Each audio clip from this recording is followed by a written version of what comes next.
I ain't had nowhere to go, now I got the best house on the block. I remember all them times when niggas wouldn't pass the rock, but at this our spot, I ain't had nowhere to go, now I got the best house on the block. I remember all them times when niggas wouldn't pass the rock, but at this our spot, I ain't had nowhere to go, now I got the best house on the block. I remember all them times when niggas wouldn't pass the rock, but at this our spot, I ain't had nowhere to go, now I got the best house on the block. Compilation of shot calling, morale boosting, efficiency, you know, product manage, efficiency, productivity. Yeah. All right.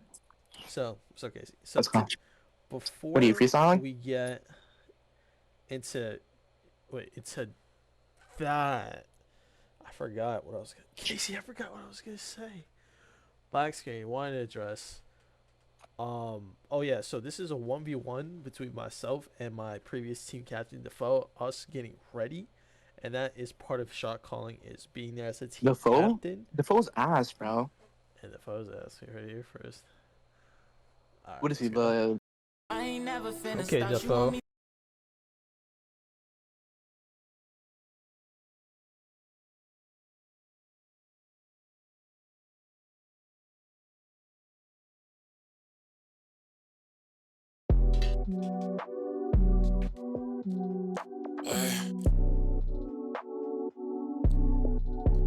Hey, I feel like Chris, I might just go and just fuck me a bitch. I hit the road, then hit me a lick.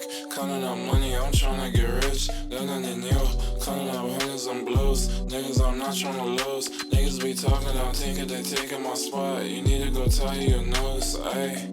Baby, I'm feeling your energy. I can just tell that you envy me. Niggas be thinking we enemies. Nigga, you not part of my memory. I just be popping these spells. Baby, don't tell me to chill. I need a meal. Baby, I'm fucking for real. I need my hundreds and bills. Ayy. I feel like Chris, I'ma just go and just fuck me a bitch. I hit the road, then hit me a lick. Counting up money, I'm tryna get rich. Nothing new, counting up hundreds and blues. Niggas, I'm not tryna lose. Niggas be talking, I'm thinking they taking my spot. You need to go tie your nose, ayy.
More willpower to play this fucking video game that long.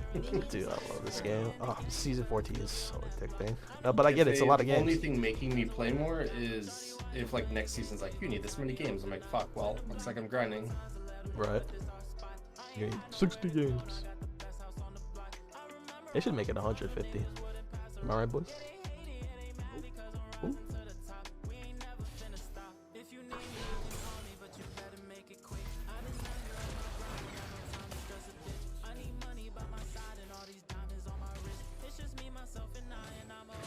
think if you made it 150, you would have a lot of people like burning themselves out mid-season. That sounds great. Because not only are they constantly playing comp, but they're constantly playing solo queue. And not everyone has Yeah. a mental like you to just keep going. Yeah, I barely even have it. I admire my master friends a lot. Like, there's one guy called Goat BM from RAR. He queues back to back to back to back to back. Like, and you know, I just really admire that, especially since I have the free time now to do that. I just want to be more like that. I just can't, man. Chill out. I don't find so much, like, I enjoy grinding, but I don't find enjoyment out of, like, literally just grinding for fucking countless hours. And just Yeah. keep going. No, sometimes you get stuck like where you started. Like, for me, like, I don't know, I've been playing the game for so long, I would just like to say I made something out of it. So I'm really happy to have like a team where, like, you know, rules made it so I can't get benched, because usually I do. I literally couldn't care less about rank. All I'm doing is ranking up so that I can play with better players. No, seriously. Like, that's all I give a fuck about, is I want to try and move up in comp. Like, get to higher tiers and see how I do. It doesn't work. If I wasn't playing comp, I wouldn't be playing solo. You can't flash WP on LeBlanc.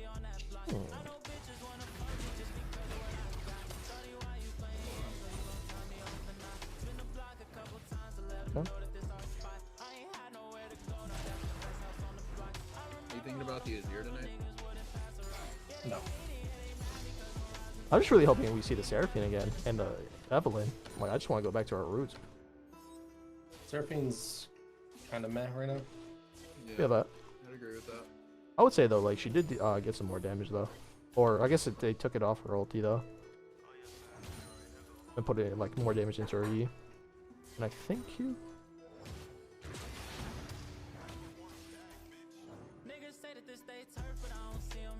Just like a game-changing ultimate is a game-changing ultimate, you know?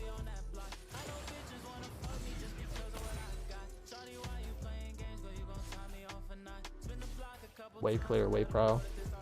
I talked to the pro about that last week. I thought a big thing like that helps us win is his mid prow, and the fact that, like, you know, for a mage player, like, he runs a lot.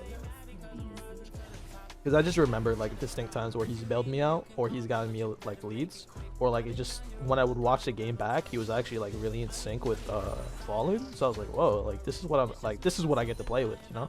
And it's like, let's not like forget.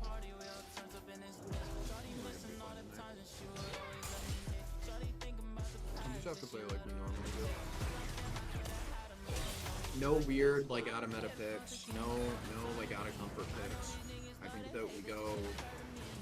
We don't have to go like full comfort, but I think that we play what we know. I don't think that we strike off. Yeah, like the thing about me is like Cosmo is kind of on that line, but I like put the work in, and I kind of understand that like most people are gonna respect me in lane, so I'm gonna have a pretty free lane phase, so I don't have to push myself or get ganked a lot.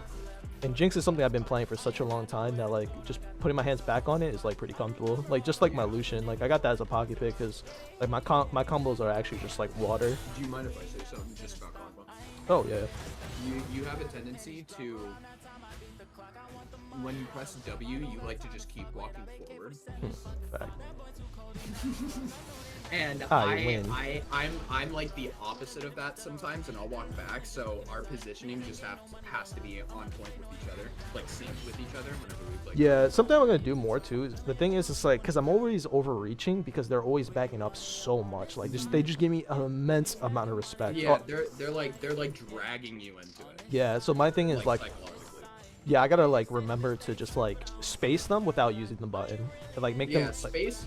You want to space them, and you just want to, like, if they're respecting you, let them respect you. Yeah. Let them make the mistake and like be like, oh, okay, we can fight now, and then we just catch them. We don't need to be the ones, like, if they're under tower or something, we maybe like throw a Q for both of us, and then we just leave the tower. As long as the wave is pushed, we don't let them more.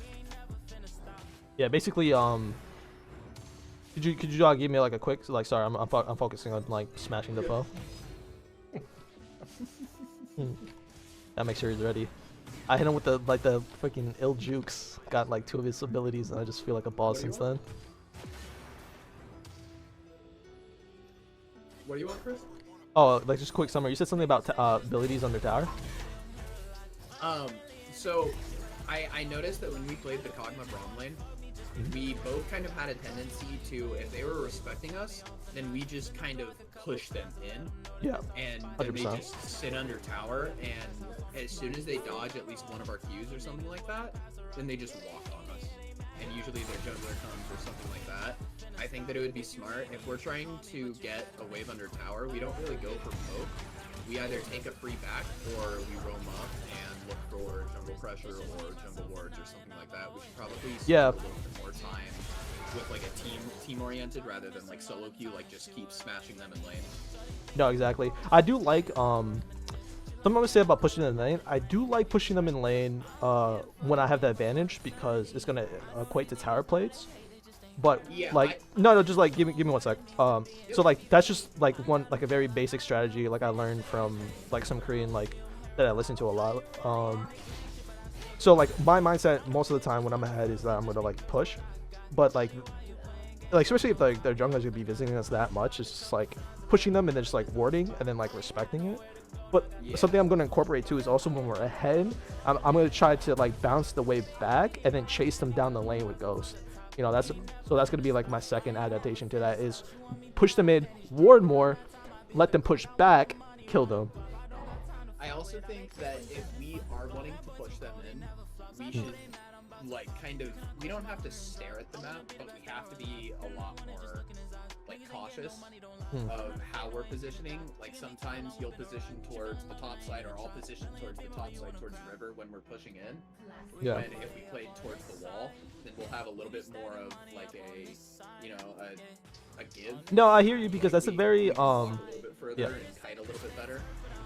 No, I totally hear you because that's a really big like mid lane fundamental that I don't really think a lot like in bot lane. Besides like when support is like taking over the bush. Also, hey Peo, but like yeah, I agree. yeah. So that like I usually use it for like bushes, but I forget to use it for jungle. Dude, I do it so fucking much. I just start walking towards the river when I know their jungler is there, and I'm just like, holy fuck. I think that if we play Kog'Maw Braum, we have so much kite ability, and we have so much stun and CC and slows, and I can block so much damage that if we play towards that wall, like even if we kite it down into the alcove, it could turn into like a double kill. Ooh, my W was about to come up. Nice. I wanted to go That's for a it. tough matchup for Vel'Koz. I don't want to disrespect him. I left. No, I feel good about like knowing how to push my leads, but I'm definitely gonna set them up to like push this in more because the thing I learned about Jackie Love, which is the ADC we're going up against, I watched his gameplay and he doesn't take control of the lane very well. He's very passive, but he was versing a lot of range in that game, but he's pretty passive. He doesn't care if he leashes or not level 1, even when he has a bad matchup, which I think is huge because I will get level 2 on this freak like every single time. Got you, Defoe. I'll like level 2 this freak every single game. And he wards Tribush a lot level 1. Like he has that tendency to ward Tribush, so he's not gonna have it for in lane, so we can abuse bush vision. I agree with that. Yeah, it's just like little things I've learned about him.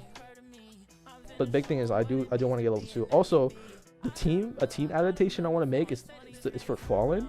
Is that the foe? I want you to ward like you can tell me what you think about this, but because a lot of our losses do tend for when the jump